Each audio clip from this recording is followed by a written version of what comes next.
we who are officially now the new host venue.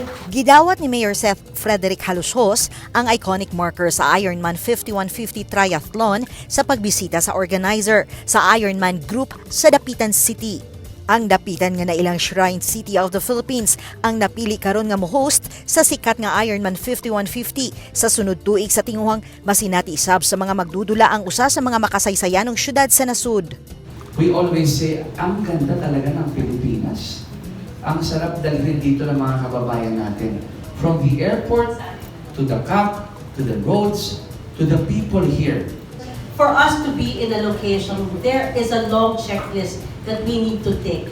Isa-isa yan, tinabaho ni Mayor, ni Ms. Apple, at ng buong city, at nagawa nila yan in record time 2 months. So kami naman at Ironman, we also did our part. We made sure na nakakita kami ng magandang ruta na ma-enjoy ng mga katulad ni John at ng mga iba pa na galing sa Luzon at saka sa Visayas para aside from a very historical racecation together with Tito George, they will also have fun in the course. Sumala sa apo sa usa sa mga estudyante kaniadto ni Gat Rizal, mahiligon sab sa sports ang nasud nung bayani. Rizal was a sportsman, and in his school, he really gave a lot of attention and importance to sport. You go and swim, you run, you wrestle, you fence, and that was a very important, shall we say, feature that Rizal introduced to Philippine education.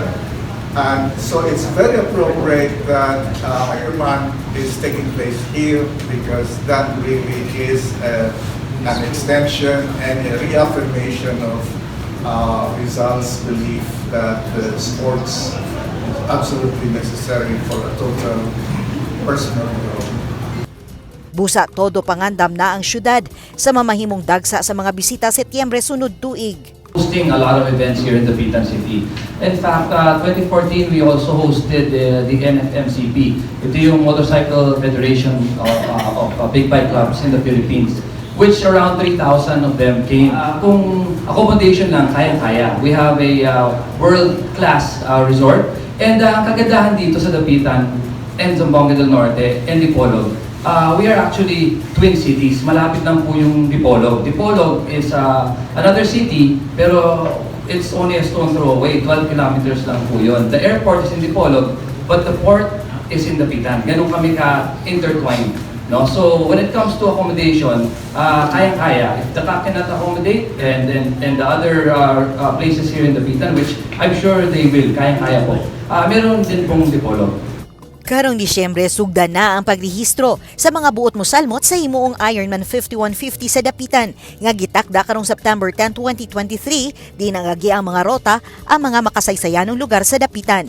Ang mga discipline langkuban sa 1.5 kilometers nga langoy, 40 kilometers nga bike ug 10 kilometers nga dagan. Dinah Diestro, Newsline Philippines, Province of Zamboanga del Norte. Stay safe.